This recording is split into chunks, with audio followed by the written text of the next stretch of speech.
අම්මනිමාල ඉතින් මේ ගමන් කරන එක. ගමන් කරන්නේ නැති එක. ඉතින් මේකක් නෙමෙයි. දැන් මේ සාමාන්‍යයෙන් අපිට සාමාන්‍යයෙන් පුතේ මතුපිටින් පේනවත් නෙමෙයි සමහර දේවල් වල ඇත්ත වෙලුවා.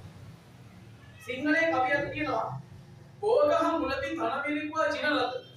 කෑ කෑවය මාගේ ඇණී වෙසඟ දින." එහෙනම් මොනවද මේකනේ?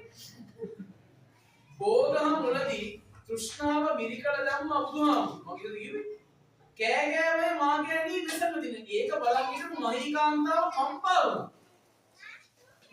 එකපාරක් හාමුදුරුවෝ කෙනෙක් මට කියනවා මහත්යෝ පන්සලට එනකොට තුන දලාගෙන ඉන්න. මට හින්දායි. අයියා තියෙන්නේ සීව්ද සංඛ්‍යාව. ඒකද හාමුදුරුවෝ තුන දලාගෙන. නිකන් ගඩිපඩක් කහනවා වගේ එනවනේ. ඊට පස්සේ හාමුදුරුවෝ කියනවා මහත්යෝ කලබල වෙන්න එපා.